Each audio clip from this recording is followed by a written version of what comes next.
I did Harold Hill and the Music Man. A little show called Pippin. Joseph and the Amazing Technicolor Dreamcoat. Jesus Christ Superstar. My Fair Lady. I was in 7th grade. Alice in Wonderland in 7th grade, and I played the King of Hearts. It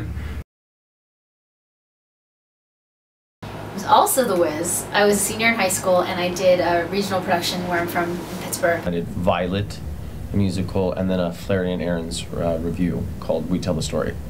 Beauty and the Beast. Funny Girl in Miss Saigon. Moving Out. Fame, the musical. The Lion King. My favorite teacher in my whole life. Her name is Mary T. Boyer. She teaches here in town. You know, I have many teachers that over the years have meant so much to me, but it wasn't until I started studying with Mary that I found such grounding in my work. I'd have to say the department chair of my university, Catherine McNeila, really challenged me. I got to go to a school where it was a liberal arts university, so there was an understanding that I needed to do other things other than just theater, but there was also we can only teach you if you're here. I would have to say that Josh Bergasse is one teacher that's really stood out for me, and he started as a teacher, turned mentor, turned colleague, and now friend. It's its own reward. Learn how to do anything and everything that I possibly could. Singing, dancing, tumbling, acting, accents, improv, everything. I went to Elon University in North Carolina. I did. I went to NYU, New York University. I went to the University of Cincinnati's College Conservatory of Music. I went to Elon University in North Carolina. I went to Brown University. I went to the National Ballet School of Canada. I went to UCLA. I probably would have studied a lot more when I was younger, especially vocally. I really wish that someone had told me that being yourself is the most important thing in this business. It's okay if your career takes a circuitous route. There is no right way to go about having a Broadway career.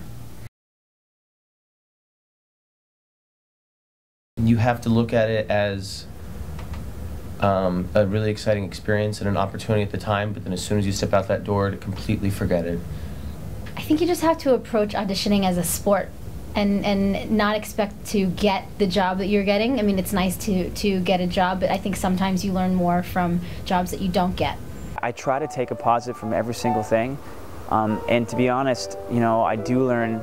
You have the opportunity to learn a lot more through experiences that don't quite work out your way. Definitely someone that has a passion for all three disciplines and can execute it, you know, for an audience. Of course, standard answer, singer, actor, dancer.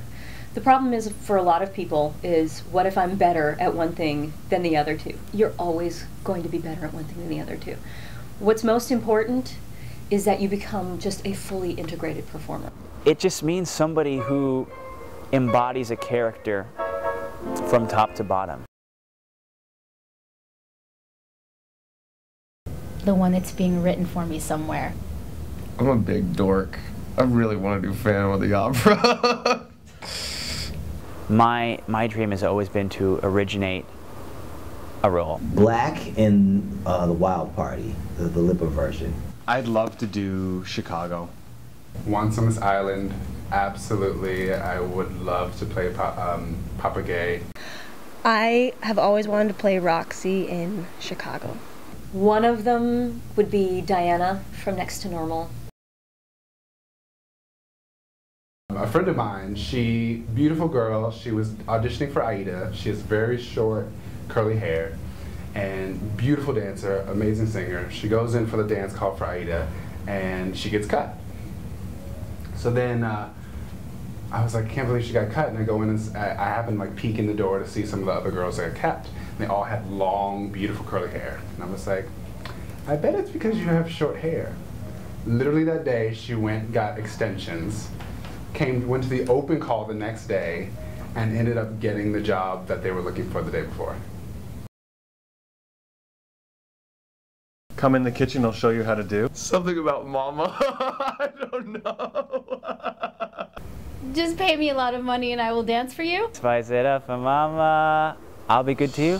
When you're good to mama, mama's good to you. Broadway Arts Factory is training The new generation. Of Broadway performers. Do you have Do you have what it takes?